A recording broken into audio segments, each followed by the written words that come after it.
Clarence Robinson died peacefully at home on Tuesday, surrounded by his loving family. I was reading my own obituary on my wife's computer. The problem was, it was Monday night, and I was very much alive. My name is Clarence Robinson. I'm 65 years old, and I've been married to Beverly for 38 years. I came into her home office to borrow her printer because mine had run out of toner, and I found a Microsoft Word document on her screen titled, Clarence Obit, Final.docs. My own death notice, already written, polished, and ready to submit to the newspaper. Beloved husband and father, Clarence passed away suddenly Tuesday evening after a brief illness. He will be remembered for his dedication to his family and his 40-year career at Metropolitan Insurance. Services will be held Friday at 2 p.m. at Riverside Funeral Home. In lieu of flowers, donations may be made to the American Heart Association. After a brief illness, I'd been perfectly healthy for months. My last physical in November showed blood pressure, cholesterol, and heart function all normal for a man my age. Dr. Matthews had told me I was in better shape than most men 10 years younger. I scrolled through the document's revision history. Beverly had been working on my obituary for 3 weeks, refining the wording, adjusting the details, perfecting the tone of a grieving widow's farewell to her departed husband. But what made my blood turn to ice was the date at the top of the document. Tuesday, January 15, 2025. Tomorrow. According to my wife, I was going to die tomorrow. I minimized the obituary and started looking through her other files. What I found made my hands shake so badly I could barely control the mouse. Folder after folder of documents related to my impending death. Life insurance claim forms, already filled out and ready to submit. Funeral home contracts, signed and dated for this Friday. Bank account transfer paperwork to move all our joint assets into her name alone. Metropolitan Life Insurance, Claim Form 7789A, Death Benefit, $500,000 was already completed, with only the death certificate attachment missing. Beverly had even researched which funeral director would be most efficient at processing paperwork quickly, which crematorium had the fastest turnaround times, which bank would expedite the transfer of joint accounts to surviving spouses. Every detail of my death had been planned, researched, and prepared with the methodical precision Beverly brought to everything in her life. But the most chilling discovery was a document titled, Timeline, Final Week. It was a hour-by-hour schedule for the 7 days surrounding my murder. Monday, continue normal routine. Ensure C takes evening vitamins. Prepare final doses for Tuesday. Tuesday, administer final treatment during evening TV time. Wait 3 to 4 hours for effect. Call 911 around midnight. Hysterical discovery of body. Wednesday, meet with funeral director at 10 a.m. File death certificate by noon. Submit insurance claim by 2 p.m. Thursday, confirm Friday service details. Call family and friends. Practice grief responses. Friday, funeral service 2 p.m. Play grieving widow. Accept condolences and support. Saturday, begin new life. Begin new life. 6 words that destroyed 38 years of what I'd thought was marriage.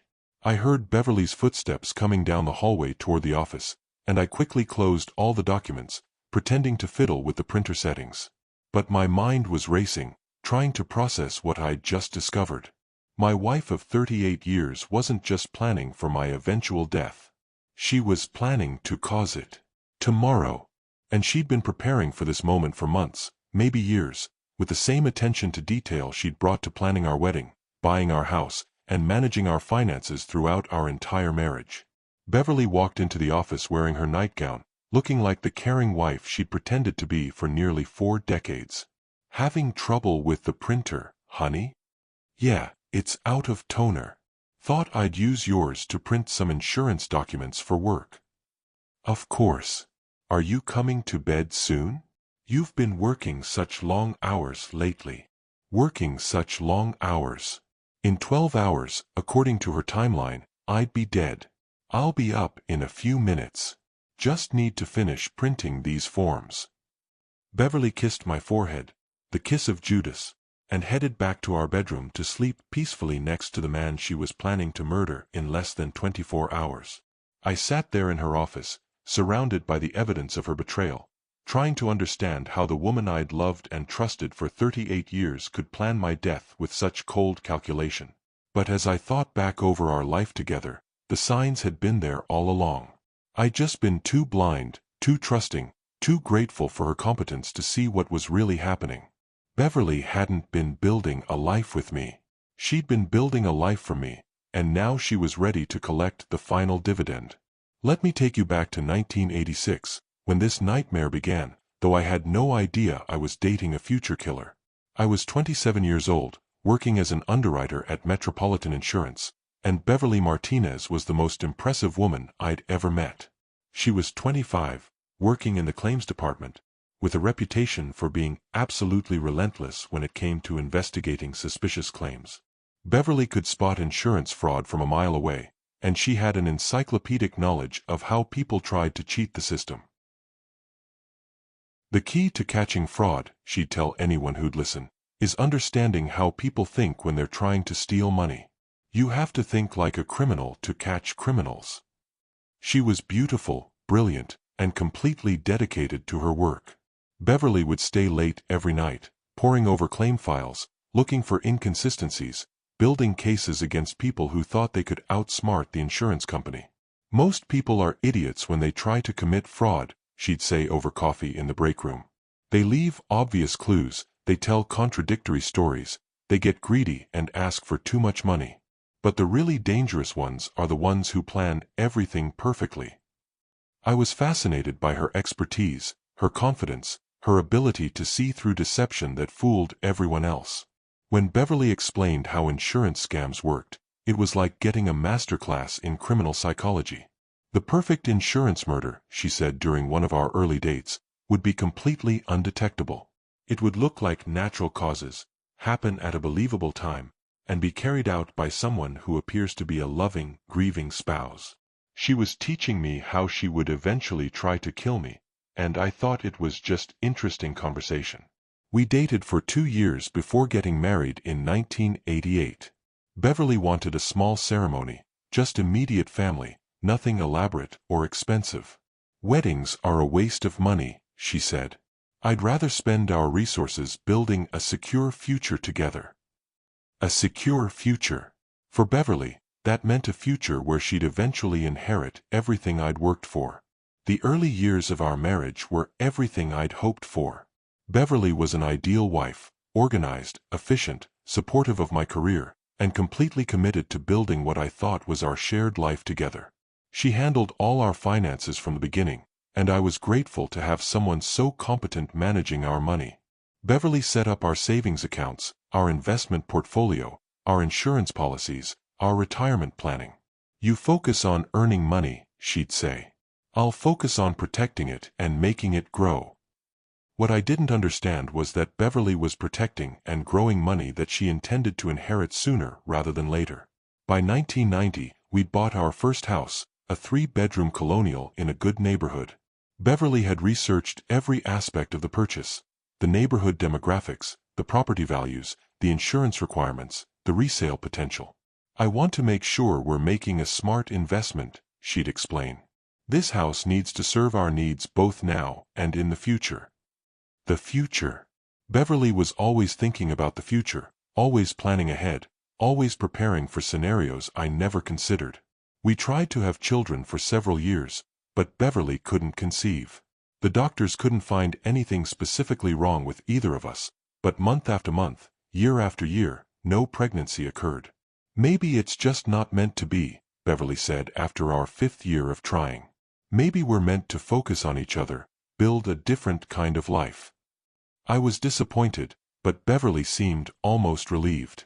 Children would have complicated her long-term plans, created witnesses to our marriage, made it harder to reinvent herself as a grieving widow with no dependents. We can pour all our love into each other, she said. We can be everything to each other. Everything to each other. What Beverly meant was that I could be everything to her: provider, companion, and eventually, victim. Without children, Beverly threw herself into managing our finances with an intensity that should have worried me. She spent hours every day researching investments, insurance options, estate planning strategies. Financial security is the most important thing, she'd say. Without money, nothing else matters.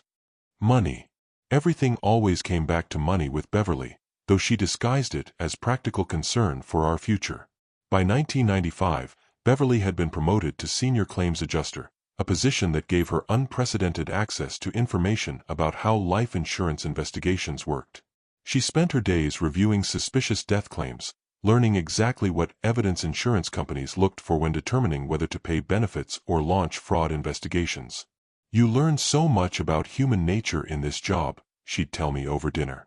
"You see how people plan, how they think, what mistakes they make when they're trying to get away with something." Beverly was studying murder techniques 8 hours a day and calling it her career. She'd share stories about obviously fraudulent claims, the widow who filed for benefits the day after her husband's funeral, the man who increased his wife's life insurance policy the week before she died in a convenient accident. "The key is patience," Beverly would explain. "The people who get caught are the ones who rush things, who make it obvious that they wanted their spouse dead. The smart ones wait years between increasing coverage and collecting benefits." Years between increasing coverage and collecting benefits. Beverly was teaching me the methodology she was already planning to use on me. In 1998, Beverly suggested we increase our life insurance policies significantly. "We're getting older, Clarence. If something happened to one of us, the survivor would need enough money to maintain their lifestyle without having to worry about finances." "How much are you thinking?"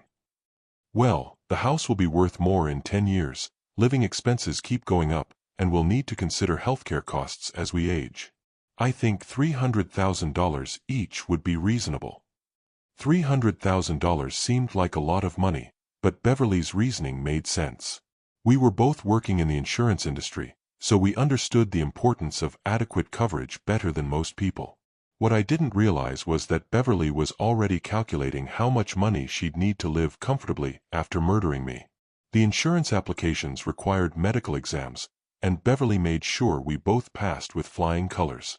She coached me on how to answer the health questions, what information to volunteer, what details to keep private. "Insurance companies are looking for reasons to deny coverage," she explained. "We need to present ourselves as ideal risks, healthy, stable, long-term prospects." Long-term prospects.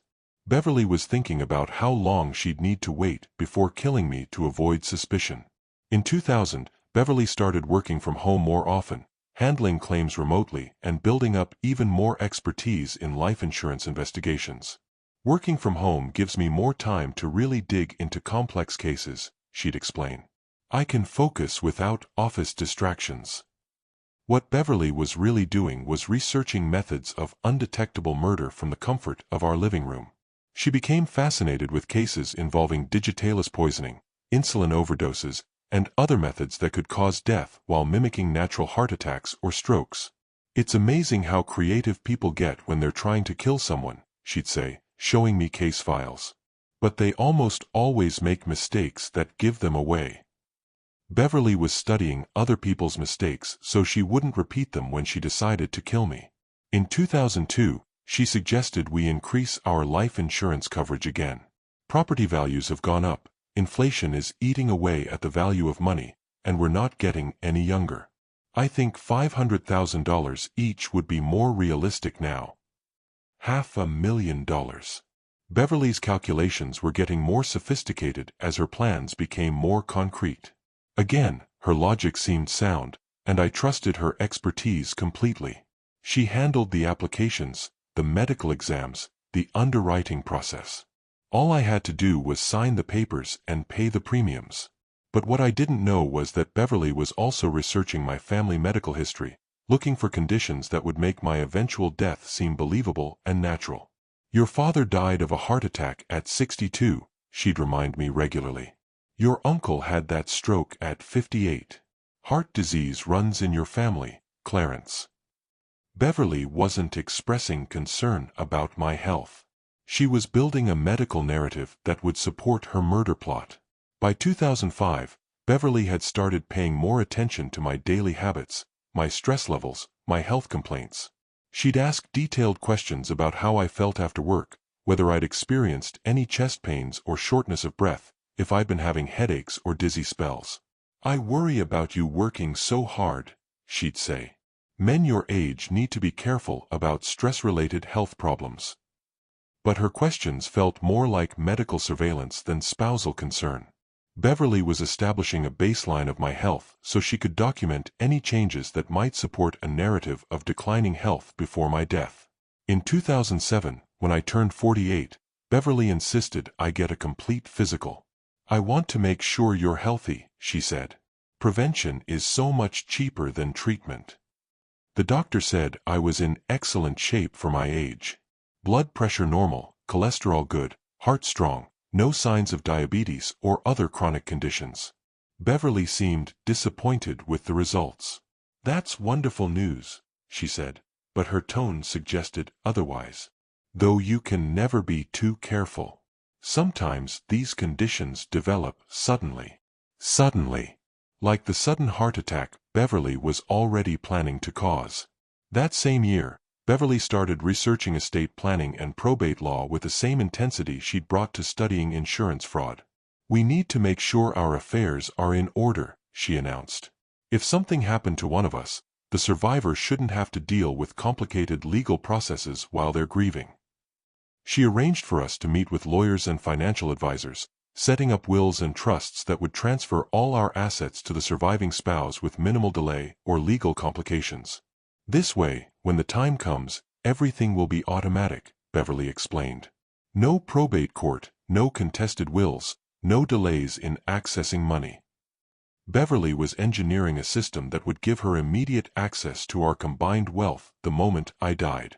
But the most chilling part of her planning was how she started positioning herself in our community as the perfect wife, the devoted caregiver, the woman who would be devastated by her husband's death. Beverly joined the Church Women's Auxiliary, volunteered for charity fundraisers, and built a reputation as a loving, supportive spouse who doted on her husband. "Clarence is so lucky to have you," people would tell me. "Beverly takes such good care of you." She was building the public image of a grieving widow that would make everyone sympathetic when I died and no one suspicious about the circumstances. In 2010, our life insurance policies had grown to $750,000 each through automatic increases and additional coverage Beverly had suggested over the years.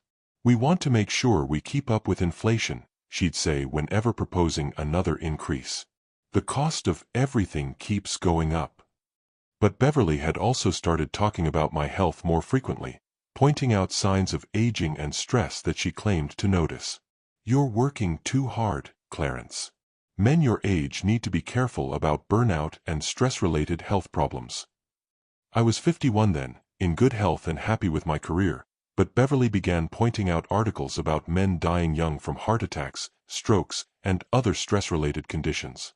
She'd leave these articles on the kitchen counter where I'd see them with my morning coffee, or email them to me at work with notes like, "This reminded me of how hard you've been working lately. Did you see this story about that executive in Chicago? 52 years old, dropped dead at his desk. His wife said he'd been complaining about chest pains for weeks but was too busy to see a doctor." Beverly was creating a narrative about overworked men dying young, preparing everyone to see my eventual death as tragically predictable rather than suspiciously convenient.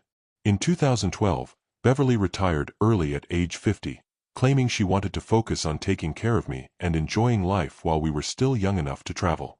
"We've saved enough money that I don't need to work anymore," she announced. "I want to make sure you're healthy and happy, and I want us to have time together before we get too old." Taking care of me. That's when Beverly's murder preparations shifted into high gear, though I interpreted her increased attention as loving devotion. She started cooking more elaborate meals, always making sure I ate everything on my plate. Beverly began researching nutrition and supplements, claiming she wanted to optimize my health through diet and vitamins. "Men your age need extra support," she'd say, handing me a handful of pills with breakfast. "Your body doesn't process nutrients as efficiently as it used to." Every morning became a routine of vitamins, supplements, and health drinks that Beverly prepared with scientific precision. "This one is for heart health," she'd explain, pointing to various pills. "This one supports cognitive function. This one helps with energy and stamina." I trusted Beverly's research completely. She'd spent decades working in health insurance, so she understood medical issues better than most people. What I didn't realize was that Beverly was using her medical knowledge to experiment with substances that could affect my health while appearing to improve it. She started scheduling regular doctor appointments for me, always coming along to make sure I didn't forget to mention any symptoms or concerns. "I want to be involved in your healthcare," she'd say. "Two people listening are better than one, and I might notice things you miss." But during these appointments, Beverly would mention symptoms I didn't have, concerns I'd never expressed, health issues that existed only in her imagination. "He's been having more headaches lately," she'd tell the doctor. "And he seems more tired than usual. Sometimes he mentions chest pains, but then he says he's fine when I suggest calling you." "I don't have chest pains," I'd protest. "You had them last Tuesday. Remember? You were rubbing your chest and said it felt tight after climbing the stairs." I didn't remember any such thing, but Beverly was so specific, so confident, that I started doubting my own memory. Beverly was building a medical record of declining health that would support her murder plot while making me question my own perceptions of my body. In 2015, Beverly started talking about death more frequently, but in a casual, practical way that didn't seem alarming at the time. "Clarence, we should discuss what you'd want for your funeral. I know it's morbid, but I'd rather know your preferences than have to guess when I'm grieving." She brought home brochures from funeral homes, price lists for caskets and burial plots, information about cremation versus burial options. "I'm not trying to be morbid," she'd say when I complained about the constant funeral planning. "I'm trying to be prepared." Beverly researched funeral homes with the same methodical precision she'd brought to buying our house. She visited locations, compared prices, read reviews, interviewed funeral directors. "Riverside Funeral Home has the best facilities and the most efficient staff," she announced after completing her research. "Their prices are reasonable, and they can handle everything from death certificates to insurance claims." Everything from death certificates to insurance claims. Beverly was shopping for a funeral home that would streamline the administrative process of my death. She even started asking me specific questions about my preferences for my own funeral. "Would you want an open casket or closed? What kind of music would you like? Do you have favorite Bible verses for the service?" "Beverly, I don't want to think about this stuff. But I need to know, Clarence. When the time comes, I'll be too emotional to make good decisions. I want to honor your wishes perfectly. Honor my wishes perfectly." Beverly was planning to honor my death wishes while completely dishonoring my wish to stay alive. By 2018, Beverly had begun researching my daily routine with unprecedented detail. She wanted to know exactly what time I left for work, what route I took, who I talked to during the day, what time I usually came home. "I like to plan dinner around your schedule," she'd explain when I'd ask why she needed so much information about my daily activities. But Beverly's questions went far beyond meal planning. She wanted to know when I was alone, when I was with other people, when I'd be missed if something happened to me. "Do you have any business trips coming up? Any late meetings? Any days when you might be working from home?" Beverly was mapping my schedule to find the optimal time to kill me when my death wouldn't be discovered too quickly or too slowly. In 2019, Beverly started working on what she called end-of-life planning, with renewed intensity. "I want to make sure I'm prepared for anything," she'd say, spending hours on her computer researching funeral arrangements, insurance claim procedures, and estate settlement processes. She'd disappear into her office for entire afternoons, always closing the door, always being secretive about what she was working on. "Just organizing our important papers," she'd say when I'd ask what she was doing. "Making sure I know where everything is in case of emergency." Beverly was preparing for the emergency she was planning to create. But the most disturbing change was how she started treating me like I was already sick, already dying, already on borrowed time. "You look tired today," she'd say even when I felt fine. "Maybe you should take it easy." Are you feeling okay? You seem pale. You should probably skip that business trip. You've been pushing yourself too hard lately. Beverly was gradually building a narrative of declining health that would make my death seem inevitable rather than suspicious. She started taking photos of me constantly, claiming she wanted to preserve memories of our time together. I want to make sure I have plenty of pictures of you while you're still healthy and happy, she'd say while snapping photos at dinner, during walks, while I was reading or watching television. While I was still healthy and happy. Like my health and happiness had an expiration date that Beverly knew, but I didn't. In 2020, Beverly began researching my family medical history with obsessive thoroughness, creating detailed charts and timelines of who had died from what and at what age. Your father died of a heart attack at 62, she'd remind me regularly. Your uncle had that stroke at 58. Your grandfather had heart disease.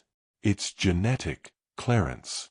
Beverly was building a medical narrative that would make my death from heart disease seem like a tragic but predictable family pattern. She started cooking heart-healthy meals with ingredients that she claimed would reduce my risk of cardiac problems. This salmon is full of omega-3 fatty acids, she'd explain while serving dinner. And these vegetables have antioxidants that protect against heart disease. But I later learned that some of the heart-healthy ingredients Beverly was using could interact dangerously with certain medications, creating symptoms that mimicked natural heart problems. Beverly was poisoning me slowly while appearing to care for my health. In 2021, Beverly convinced me to update our wills and estate planning documents. We're getting older, Clarence. We need to make sure everything is current and legally sound. She handled all the paperwork, all the meetings with lawyers, all the decisions about how our assets would be distributed. This will make everything automatic when one of us passes away, she explained. The survivor won't have to deal with probate or complicated legal processes. Beverly was engineering a system that would transfer our entire estate to her immediately upon my death, with no delays and no questions asked. But what really should have alarmed me was how Beverly started talking about our future in ways that only included her. When I'm older, I think I'd like to travel more, she'd say. Maybe take some cruises, see Europe, visit places we've always talked about. We've never talked about Europe. Well, I've always wanted to go. Maybe when you retire we can start planning some trips. But Beverly's retirement fantasies never included me in any detail. She'd talk about traveling, relocating, trying new activities, but always in ways that seemed designed for a single person rather than a couple. I think I'd like to live somewhere warmer when I'm older, she'd muse. Maybe Florida or Arizona. Somewhere with better weather and lower cost of living. What about me? Don't I get a say in where we retire? Of course you do, honey. I'm just thinking out loud. But Beverly was thinking out loud about a retirement that would be funded by my life insurance money and enjoyed without my company. In 2022, Beverly's behavior became increasingly strange as her plans apparently neared completion. She'd spend hours on her computer, always minimizing windows when I walked by, always being secretive about what she was researching. What are you working on so intensively? Just some projects. Nothing important. But I could see Beverly ordering things online, researching medical conditions, and reading articles about undetectable poisons and natural-seeming causes of death. She started asking me even more detailed questions about my daily routine, my health, my energy levels. How are you feeling today? Any chest pains? Shortness of breath? Unusual fatigue? Beverly was monitoring my health with the intensity of a doctor treating a terminal patient, but I wasn't terminal, at least not naturally. She began giving me more supplements and vitamins, watching carefully to make sure I swallowed everything. These are expensive, but your health is worth any cost, she'd say while handing me pills I didn't recognize. I researched the best brands, the highest quality ingredients. The highest quality ingredients for what? I didn't know at the time. In early 2023, Beverly started what she called deep planning for our future, which involved creating detailed financial projections and retirement scenarios. I want to make sure we'll be comfortable no matter what happens, she'd explain while working on spreadsheets that calculated various financial outcomes. But when I looked at her projections, they all seemed to assume that one of us would die soon, leaving the survivor with substantial life insurance benefits to supplement retirement income. Why are all your calculations based on one of us dying? I'm just being thorough, considering all possibilities. It's good financial planning to prepare for different scenarios. Different scenarios. Including the scenario where Beverly would murder me and live comfortably on the proceeds. By mid-2023, Beverly had started acting like a woman who was waiting for something to happen, someone whose plans were nearly complete and who was just biding her time until the right moment arrived. She'd look at me sometimes with an expression I couldn't quite read. Not love, not affection, but something calculating and cold. "What are you thinking about?" I'd ask when I'd catch her staring at me. "Just how much I love you," she'd say. "Just how lucky I am to have you." But her tone was wrong, her expression was wrong, everything about the way she looked at me felt wrong. Beverly was looking at me the way someone looks at a problem they're about to solve permanently. In September 2023, Beverly began what she called final preparations for our future, though she never explained what was being finalized or prepared for. She started organizing all our important documents, creating files for insurance policies, bank accounts, investment records, medical information. "I want to make sure everything is organized and accessible," she said. "If there's ever an emergency, I won't have to go searching through papers." Beverly was organizing everything she'd need to settle my estate efficiently after murdering me. She also started taking more pictures of us together, claiming she wanted to preserve memories of our happiest times. "I want to make sure I have photographs that capture how much we love each other," she'd say while posing us for pictures that looked more like memorial portraits than casual snapshots. Beverly was creating evidence of our loving marriage that she could show to insurance investigators who might question whether she had motive to kill me. In October 2023, Beverly started talking about my health with increasing frequency and alarm, as if she was seeing symptoms that I wasn't experiencing. "You've seemed more tired lately," she'd say. "And you're not eating as much as usual. Are you feeling okay?" "I feel fine. Maybe you should see Dr. Matthews for a checkup. Just to be safe." Beverly was trying to establish a medical record of declining health that would support her murder plot. In November 2023, Beverly convinced me to increase our life insurance policies one final time. "We're both over 60 now," she said. "Final expenses are more expensive than they used to be, and I want to make sure the survivor has enough money to live comfortably." Our policies increased to $500,000 each, more than enough to fund Beverly's new life as a wealthy widow. In December 2023, Beverly started acting like a woman whose long-term project was nearly complete. She seemed excited, energetic, almost giddy with anticipation. "I have such a good feeling about next year," she'd say. "I think 2024 is going to be a year of big changes, new opportunities, fresh starts." Fresh starts. Beverly was anticipating the fresh start she'd get after murdering me. But what really alarmed me, though I didn't consciously recognize it at the time, was how Beverly started treating me like someone she was about to lose. She'd hug me longer than usual, tell me she loved me more frequently, take extra care with my meals and comfort. "I just want to make sure you know how much you mean to me," she'd say. "I want to make sure I'm taking good care of you while I can."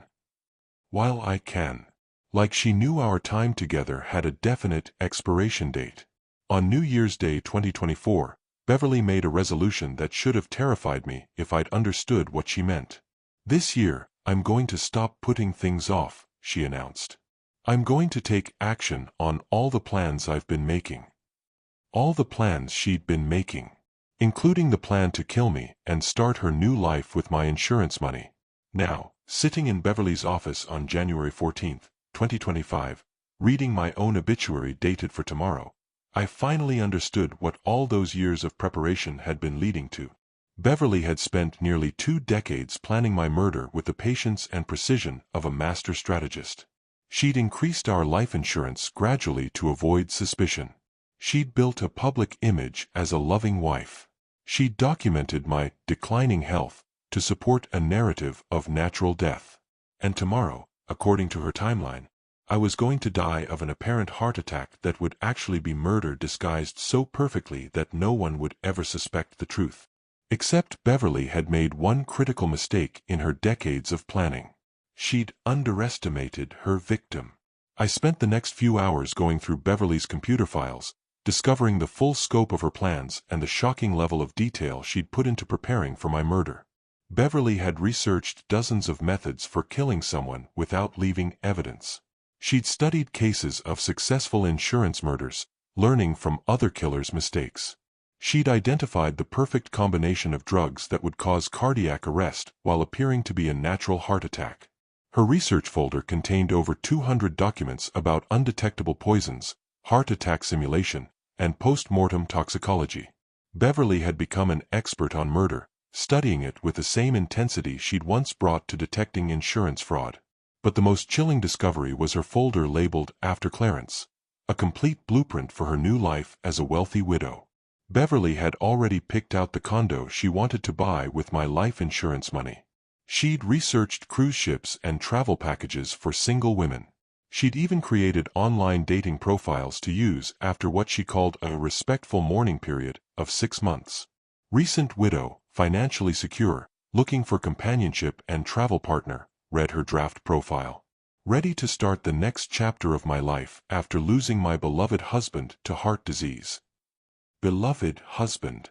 The woman planning to murder me in 12 hours was already describing herself as my loving, grieving widow.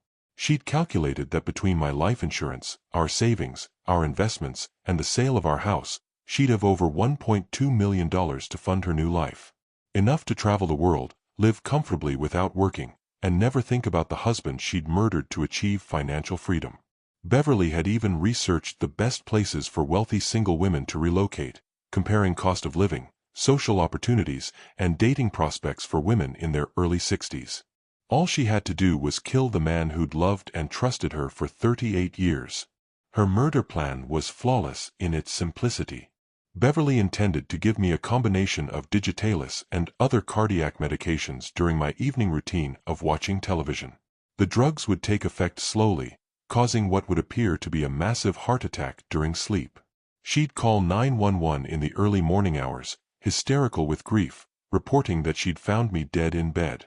The paramedics would see a 65-year-old man with a family history of heart disease who'd apparently died of natural causes. The timeline she'd created was precise. Tuesday, 8 p.m. Administer final doses with evening vitamins. Ensure complete consumption.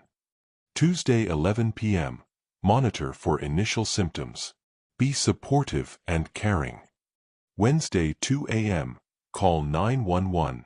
Report finding husband unresponsive. Display appropriate grief and shock.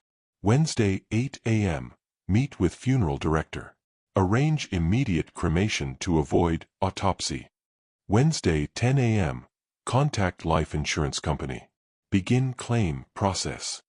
Wednesday, 2 p.m. Meet with lawyer. Begin estate settlement. Beverly had choreographed my death like a stage production, planning every detail from the method of murder to her performance as the grieving widow. She'd even written the eulogy she planned to give at my funeral. Clarence was the love of my life. We had 38 wonderful years together, building a beautiful life filled with love, laughter, and shared dreams. While I'm devastated by his sudden passing, I'm grateful for every moment we shared. He was a devoted husband, a hard worker, and a man of integrity who will be deeply missed by everyone who knew him. The love of her life. The woman who'd spent months planning to poison me was going to stand at my funeral and talk about how much she'd loved me. But Beverly had made one crucial error in her planning. She'd assumed I'd be as oblivious and trusting on the night of my murder as I'd been for the previous 38 years. She was wrong. I spent the rest of Monday night making my own plans. If Beverly wanted to play the game of deception and betrayal, I was going to show her how it felt to be the victim instead of the predator. But first, I needed allies. Tuesday morning, I called in sick to work and drove to Dr. Matthews' office. I told him everything: the obituary, the timeline, Beverly's research files, her detailed plans for my murder. "Mr. Robinson," This is incredibly serious. We need to contact the police immediately. Not yet. I want to catch her in the act, get evidence that will guarantee a conviction. Right now, all I have is computer files that she could claim are fiction. Dr. Matthews studied the printouts I'd brought. These drug combinations would definitely cause cardiac arrest, and they'd be almost impossible to detect in a standard autopsy unless specifically tested for. Can you help me? What do you need? I need blood tests that will detect anything she tries to give me. And I need you to be ready to provide emergency medical treatment if she actually tries to poison me tonight. Dr. Matthews agreed to help. He drew baseline blood samples and gave me his personal cell phone number. If you feel any symptoms, chest pain, shortness of breath, irregular heartbeat, nausea, call me immediately. And Mr. Robinson, please reconsider going to the police. I will. After I get proof of attempted murder. Next, I visited my lawyer, Charles Morrison, and showed him Beverly's estate planning documents and her detailed financial projections for life after my death. This is clear evidence of premeditated murder, he told me. The level of planning shows intent beyond any reasonable doubt. I need you to hold copies of all this evidence. If something happens to me, if Beverly's plan succeeds, I want the truth to come out. Mr. Robinson, you're taking an enormous risk. Why not just confront her or go to the police? Because I want more than just her arrest. I want her to face the consequences of 38 years of deception. I want everyone to know what kind of person she really is. That afternoon, I bought recording equipment and set up hidden cameras in our living room and bedroom. If Beverly was going to try to murder me, I wanted every moment documented. But my most important preparation was psychological. For 38 years, I'd been the trusting, obedient husband who did whatever Beverly asked without question. Tonight, I needed to be something else entirely. I needed to be smart enough to outwit a woman who'd been planning my death for years. Beverly came home from her errands around 4 p.m., acting like a woman whose carefully laid plans were about to come to fruition. "How are you feeling today, honey?" she asked with unusual solicitude. "Fine. Just a quiet day at home." "Good. I want you to rest and relax tonight. I'm making your favorite dinner." My favorite dinner. Beverly was giving me a last meal before my execution. She spent the afternoon cooking with unusual enthusiasm, humming while she worked, frequently checking the clock like she was following a schedule. At 6 p.m., she served dinner with a flourish. Beef roast with all the trimmings. Just the way you like it. The food was delicious, but I ate carefully, watching Beverly's face for any signs that she'd already started poisoning me. "You're not eating much," she observed. "Are you feeling okay?" "Just not very hungry tonight." "Well, make sure you eat something. You need to keep your strength up." Keep my strength up for what? For surviving the murder attempt she was planning in 2 hours? At 7:30, Beverly suggested we watch television together, our normal evening routine. "There's a good movie on tonight," she said. "Something we both might enjoy." Something we both might enjoy. Except only one of us would be alive to see the ending. Beverly was unusually attentive as we settled into our living room chairs.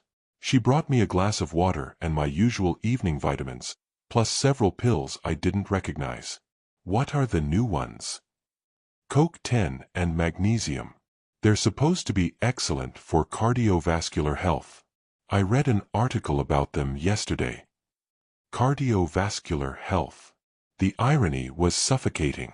I palmed 2 of the unfamiliar pills instead of swallowing them, pretending to take everything while actually retaining samples for later testing. "Good boy," Beverly said, watching to make sure I drank all the water. "These supplements are expensive, but your health is worth any cost." Worth any cost. Including my life, apparently.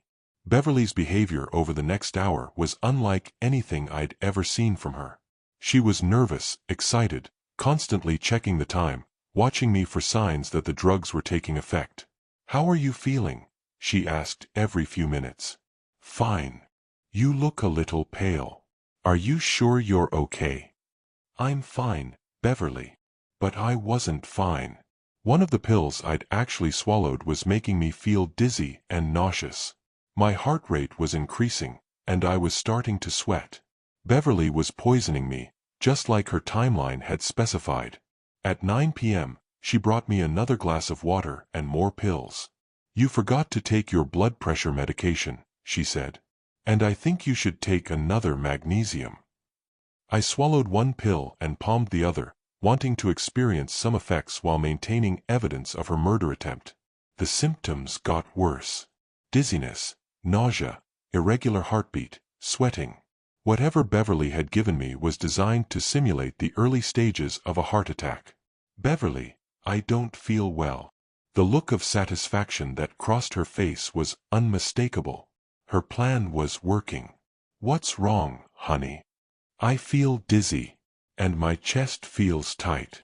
Maybe you should lie down, she suggested. I'll help you to the bedroom. The bedroom, where Beverly planned for me to die quietly, away from phones and help. I think I need some fresh air first. No, you should rest. You look terrible. Come on, let me help you to bed. Beverly was trying to isolate me, to get me into a position where I couldn't call for help when the drugs took full effect. I'm calling Dr. Matthews. Don't be silly. You just need rest. Doctors can't do anything for simple fatigue. Simple fatigue. Beverly knew exactly what was wrong with me because she'd caused it. I reached for my phone, and Beverly grabbed my wrist. Clarence, you're being paranoid. You just need to lie down. Let go of me. I'm trying to help you. That's when I realized the full horror of what was happening. Beverly wasn't just poisoning me, she was prepared to use physical force to prevent me from getting help. Beverly, I know what you're doing. What are you talking about?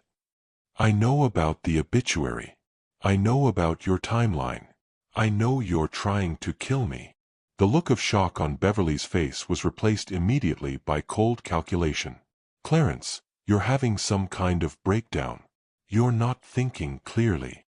I'm thinking more clearly than I have in 38 years. I pulled out my phone and dialed the number Dr. Matthews had given me. Dr. Matthews, this is Clarence Robinson. I need you to come to my house immediately. My wife is trying to poison me, and I'm having symptoms. Beverly's face went completely white. Dr. Matthews arrived within 15 minutes, accompanied by paramedics and 2 police officers I'd asked him to bring. Blood tests confirmed the presence of digitalis and other cardiac medications in my system, drugs that could have killed me if I'd taken the full doses Beverly had prepared. The police searched Beverly's computer and found all her research, all her planning, all her preparations for my murder and her new life afterward. Mrs. Robinson, you're under arrest for attempted murder. As they handcuffed my wife of 38 years, Beverly looked at me with an expression of pure hatred. You stupid fool, she hissed. Do you have any idea how much work this took? Do you know how perfectly I planned everything? I know exactly how perfectly you planned everything. I read all your files. You could have just died quietly. It would have been quick, painless. Now you've ruined everything. I've ruined your plan to murder me? How terrible for you. I spent years setting this up. Years of preparation, research, careful planning. And you destroyed it all because you couldn't mind your own business. Beverly was angry that I'd interfered with my own murder. As the police led her away, Beverly turned back to me one final time. You have no idea what you've lost, she said. I could have given you a peaceful death. Now you'll have to live with knowing that the woman you loved for 38 years wanted you dead. But Beverly was wrong about that. The woman I'd loved for 38 years had never existed. She'd been a carefully constructed persona designed to hide a predator who'd been planning to kill me almost from the moment we met. The real Beverly Robinson was the woman being led away in handcuffs, furious that her perfect murder had been foiled by her intended victim. The trial lasted 6 weeks. Beverly's computer files provided overwhelming evidence of premeditated murder, and Dr. Matthews' testimony about the drugs found in my system proved she'd actually attempted to kill me. But the most damning evidence was Beverly's own words, recorded during her final attempt to poison me. "Good boy," she'd said after I'd apparently swallowed the pills. "These supplements are expensive, but your health is worth any cost. Any cost, including my life." Beverly hired the best criminal defense lawyer in the state, but there was no defense against the evidence she'd created herself. Her own meticulous planning and documentation became the prosecution's roadmap to conviction. The jury took less than 3 hours to find her guilty of attempted murder in the first degree. During the sentencing hearing, Beverly finally showed her true nature to the world. "Your Honor," she said when given the opportunity to speak, "I spent 38 years married to a man I didn't love, supporting him, caring for him, building a life I didn't want. When I finally decided to free myself, I did it carefully, thoughtfully, with attention to every detail. If my husband hadn't interfered with my plans, this would have been the perfect crime." The perfect crime. Beverly was proud of her murder plot, even in defeat. "I regret that I failed to accomplish my goal," she continued. "But I don't regret trying." Clarence Robinson deserved to die for being too stupid to realize what was happening to him. The judge sentenced Beverly to life in prison without the possibility of parole. "Mrs. Robinson," he said, "you spent years planning to murder your husband with calculating cruelty that defies comprehension. The sentence of this court is that you will spend the rest of your life in prison, where you'll have plenty of time to plan things that will never happen." Beverly was led away to prison, still angry that her perfect murder had been spoiled by my refusal to cooperate with my own death. A year after Beverly's conviction, I was still learning how to live as a free man. Free from a wife who'd been planning my murder, free from 38 years of deception, free from the constant threat of death disguised as loving care. The house felt different without Beverly's presence, but it felt safe for the first time in years. I could eat food without wondering if it contained poison. I could take medication without worrying about hidden additives. I could go to sleep without wondering if I'd wake up. I'd started dating again, something I never thought I'd do at 66. But women my age understood betrayal, understood the need to rebuild trust, understood that love wasn't always what it appeared to be. "How do you trust again after something like that?" asked Margaret, a widow I'd been seeing for several months. "Very carefully," I admitted. "But I've learned that living in fear isn't really living at all." Margaret nodded. "My husband didn't try to kill me, but he did hide a gambling addiction that destroyed our finances. Different kind of betrayal, but it still makes you question everything you thought you knew. The difference is your husband hurt you financially. Mine tried to hurt me permanently." We could laugh about it now, which felt good. For the first time in years, I could find humor in my situation instead of just surviving it. The $500,000 life insurance policy that Beverly had been planning to collect was canceled by the insurance company due to her attempted murder conviction. But I didn't need the money anyway. I had something more valuable than money: the truth about who I'd been married to and why our relationship had never felt quite right. Beverly hadn't loved me. She'd been managing me, positioning me, preparing me for eventual slaughter like a farmer fattening livestock. But in trying to kill me, she'd given me something unexpected: freedom from the confusion and self-doubt that had plagued me throughout our marriage. I hadn't been a bad husband. I'd been a good victim, trusting and obedient, and completely unaware that the woman sharing my bed was planning to put me in my grave. People ask me how I missed the signs for so long. How could a man live with a woman for 38 years and not know she was capable of murder? The answer is that Beverly was brilliant at being exactly what I needed her to be. She was competent when I needed competence, supportive when I needed support, loving when I needed love.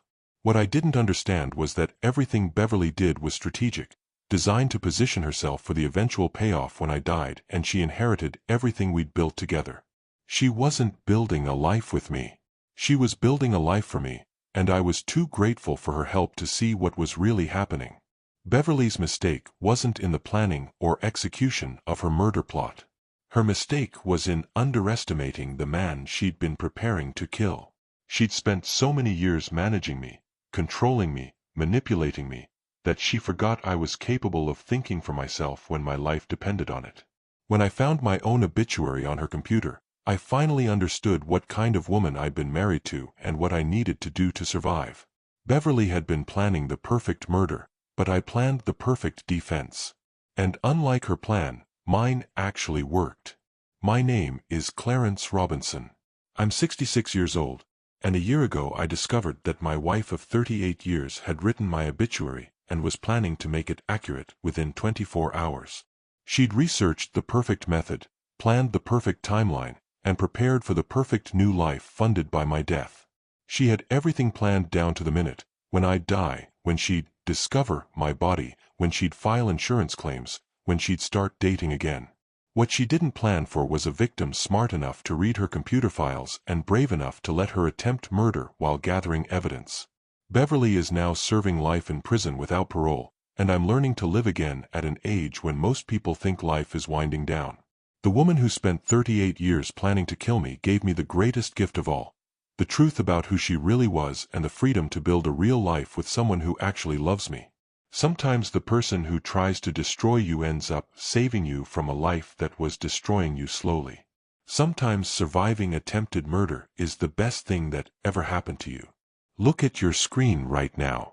You'll see 2 more stories waiting for you. Both from men like me who discovered the truth too late, but not too late to fight back. Click on whichever one speaks to you. And hit that notification bell if you want to join our brotherhood of men who refuse to be played for fools. Until next time, remember, the truth always comes out, and when it does, be ready.